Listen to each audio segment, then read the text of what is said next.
At the age of 7, a Spartan boy possessed the typical physicality of a pre-adolescent: undeveloped musculature, nascent bone density, and a physiology dictated by childhood.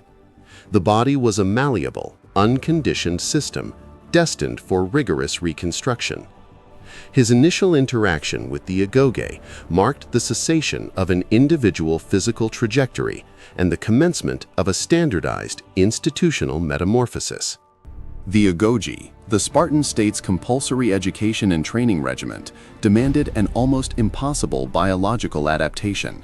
Over a decade, this system was designed to sculpt a human frame into a precision instrument of war. The challenge was to fundamentally alter cellular structure, muscular mass, skeletal fortitude, and neurological response through relentless systematic pressure, transforming the boy into the archetypal hoplite. The infrastructure of the Agoge was a meticulously engineered environment. It comprised stark barracks, open training grounds, and a continuous regimen of physical exertion. There were no allowances for individual physical predispositions. Every participant was subjected to identical stressors, fostering uniformity. This standardized system was the primary mechanism by which the Spartan body would be fundamentally reshaped. Early training began with fundamental movements: running, wrestling, and jumping. These activities, often conducted barefoot and minimally clothed, focused on developing core strength, agility, and resistance to environmental discomfort. The sustained impact on developing bones and ligaments initiated a process of skeletal hardening, preparing the body for the more extreme demands that would follow in subsequent years. The Agoge diet was intentionally austere, designed to cultivate resilience and prevent excess. Meals consisted of simple fare, such as barley, cheese, and occasionally black broth. This caloric restriction, combined with intense physical output, forced the body to optimize energy usage and metabolize fat stores. It created a lean, wiry physique, prioritizing endurance over bulk. Sleep deprivation was an integral component of the Agoge. Youths were allotted minimal rest, often sleeping on thin rushes or rough beds, forcing the body to adapt to sustained periods of low energy. This systematic deprivation aimed to enhance mental fortitude and physiological tolerance to fatigue, ensuring peak performance could be maintained even under extreme duress on the battlefield. Punishment for perceived weakness or infraction often involved physical chastisement, further pushing the limits of the developing body. The cumulative effect of these daily stressors, inadequate food, insufficient sleep, and constant physical challenge, reprogrammed the body's baseline, cultivating a profound capacity for suffering and an enduring, hardened physical state. As the Spartan entered his adolescent years, the training intensified. Weapon drills, wrestling, and mock combat became daily staples. The body began to register the cumulative micro-traumas and adapt. Muscle hypertrophy, particularly in the shoulders, back, and legs, became pronounced. Connective tissue strengthened, and bone density continued to increase, creating a remarkably durable physical structure. The development of the Phalanx formation was not merely a tactical exercise, it was a physical conditioning tool. Holding the heavy Aspis shield and Sarissas spear in unison with dozens of others demanded extreme isometric strength and muscular endurance. The continuous pressure on the core musculature and the sustained exertion of arms and shoulders forged a specific type of soldier's physique. The Spartan's epidermal layer also underwent significant changes.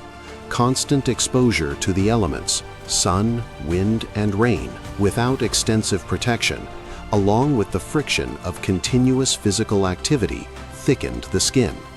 Calluses formed on hands and feet, providing natural defenses against cuts and abrasions. This external hardening mirrored the internal resilience being cultivated. By the age of 18, the 10 years of Agoge had fundamentally reshaped the individual. The initial boyish frame was gone, replaced by a lean, hardened adult body. Musculature was dense and functionally powerful. optimized for endurance and explosive short-burst power rather than pure mass. The skeletal system was robust, capable of withstanding significant impact. Neurologically, the body developed heightened pain tolerance and an automatic, disciplined response to commands. The Agoge's constant challenges ingrained pathways for rapid physical reaction, minimizing hesitation. This meant the Spartan's physical system was not just strong, but also acutely responsive, a finely tuned machine ready for the stresses of combat. Compared to an Athenian youth of the same age, whose training might involve gymnastics and intellectual pursuits, the Spartan presented a stark contrast. The Athenian might possess a more aesthetically pleasing, perhaps less scarred, physique. The Spartan's body was a utilitarian instrument, bearing the marks of a decade of systematic, often brutal physical engineering, optimized solely for warfare. The Spartans' physiological adaptations extended to their circulatory and respiratory systems. Years of forced marches, sustained running, and high-intensity combat drills improved cardiovascular efficiency and lung capacity. The body became exceptionally adept at oxygen uptake and waste removal, allowing for prolonged periods of strenuous activity without incapacitating fatigue. The Agoge also fostered an unparalleled tolerance for discomfort and pain. The Spartan's nervous system was rewired to interpret hardship as a norm rather than an anomaly. Cuts, bruises, and even fractures were often endured without overt complaint, signaling a profound psychological conditioning that directly impacted the physical body's response mechanisms. Furthermore, the communal living and constant physical interaction within the Agoge environment meant the Spartan body developed resilience to common illnesses. Exposure to minor pathogens, combined with a physically robust constitution, likely contributed to a heightened immune response, allowing the soldier to remain operational even in less than ideal sanitary conditions. The repetitive nature of combat training, particularly sword and spear drills, led to specific muscular development. The deltoids, triceps, and forearms were exceptionally strong, honed for both offensive striking and the defensive absorption of blows. This specialized musculature was a direct result of thousands of hours dedicated to weapon manipulation and combat readiness. A notable contrast existed with Persian soldiers who, while formidable in number, often lacked the systematic, lifelong physical conditioning of the Spartans. Persian infantry might be drawn from diverse populations with varying physical capabilities, whereas every Spartan hoplite represented a standardized peak of human physical engineering forged through identical, rigorous processes. The Spartan's body, after 10 years, was not just muscular, it was efficient. Every ounce of mass served a purpose. There was minimal superfluous tissue, allowing for maximum endurance and agility in combat. This metabolic efficiency was a direct outcome of the Agoge's severe caloric management and high energy expenditure, creating a lean, powerful human machine. The disciplined gait and posture of a Spartan were also physically ingrained. Years of marching in formation, carrying heavy equipment, and maintaining military bearing developed a strong core and resilient spinal column. This upright, controlled stance was a physical manifestation of their rigid training and collective identity, projecting authority and strength. However, this extreme specialization came with a physiological cost. The relentless physical stress from an early age likely led to increased rates of joint degradation and chronic pain in later life. The body, pushed to its absolute limits for a decade, bore the inevitable marks of accelerated wear and tear, a trade-off for its wartime efficacy. The relentless physical regimen, while building incredible resilience, also initiated a slow degradation of the body's structural components. Joints, particularly knees, hips, and spine, bore the brunt of constant high-impact training and heavy armor. Cartilage wear, early-onset arthritis, and chronic musculoskeletal pain likely became common afflictions for the veteran Spartan soldier. Long-term bone health was also a complex outcome. While initial training increased density, continuous stress without adequate recovery could lead to microfractures and cumulative trauma. The Spartan body was engineered for peak performance in early adulthood, potentially sacrificing the integrity required for a pain-free old age, a critical flaw in its mechanical design. The austere Agoge diet, while fostering leanness and endurance, likely resulted in specific nutritional deficiencies over extended periods. A restricted diet, particularly in terms of variety and caloric intake for sustained muscle repair, could compromise long-term cellular regeneration and immune function, making the body susceptible to different types of decline beyond immediate combat injuries. The constant state of readiness and the psychological pressure to embody Spartan ideals also took a physiological toll. Elevated stress hormones over decades could impact cardiovascular health, digestive function, and even accelerate cellular aging. The mental rigor, while creating unwavering discipline, was inherently linked to physical wear and tear on the entire system.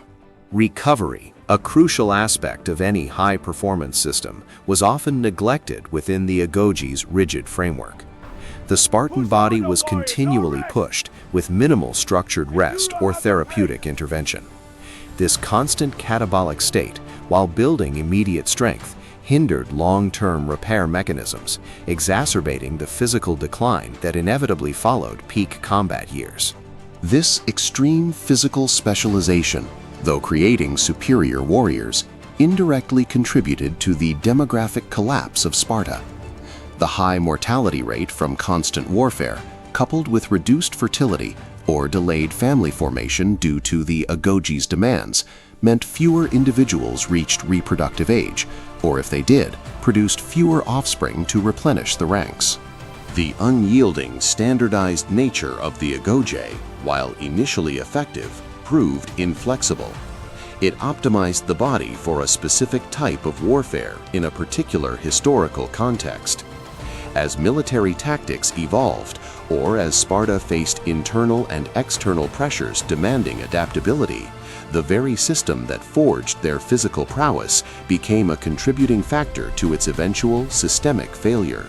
By the time a Spartan reached middle age, the body, once a paragon of combat efficiency, often bore profound marks of its brutal conditioning. Chronic back pain, stiff joints, and arthritic conditions were not uncommon, limiting individual mobility and contributing to a gradual decline in their operational effectiveness. The physical system, pushed beyond natural limits, began to exact its long-term cost. The injuries sustained during decades of training and combat, often treated with minimal medical intervention, compounded over time. Untended fractures, muscle tears, and ligament damage led to permanent physical impairments. This cumulative wear reduced the number of truly fit frontline hoplites available for sustained campaigns, weakening the state's military core. The Spartan body, designed for an ideal of constant readiness and youthful prowess, struggled with the natural process of aging. The lack of varied physical activity beyond martial arts, coupled with a lifetime of caloric restriction and high stress, potentially accelerated biological aging, manifesting in reduced stamina and diminished physical power, earlier than might be expected in other societies. This relentless physical program also created a rigid societal model. The expectation that every male body conform to the hoplite ideal meant deviation or physical limitation was seen as a failure of the system. This dogma, while initially building strength, became an impediment to adaptation or inclusion of individuals who might contribute in non-military capacities, further narrowing their demographic base. The physical conditioning of the Agoge, while unparalleled for close-quarters phalanx combat, was less suited for emerging forms of warfare, such as skirmishing or siege engineering. The Spartan body, optimized for a singular purpose, lacked the versatility required to adapt to evolving military threats, highlighting the systemic flaw in its rigid, uncompromising design. The inability to evolve beyond this physically demanding, singular warrior archetype left Sparta vulnerable. As their population dwindled due to constant warfare and low birth rates, there were simply fewer bodies capable of enduring or surviving the Agoge's relentless transformation. The human machine, once perfected, became increasingly difficult to reproduce. Ultimately, the Agoge sculpted a formidable yet inherently unsustainable physical system. It produced an ideal warrior body through extraordinary, often brutal means. However, the physiological cost, the demographic impact, and the inflexibility of this human engineering project ensured that its very success contained the seeds of its long-term, irreversible decline. The long-term effects of the Agoge represent a profound study in the engineering of human physiology for a singular purpose. The Spartan body, after a decade, became a testament to the extremes of human adaptability under institutional pressure.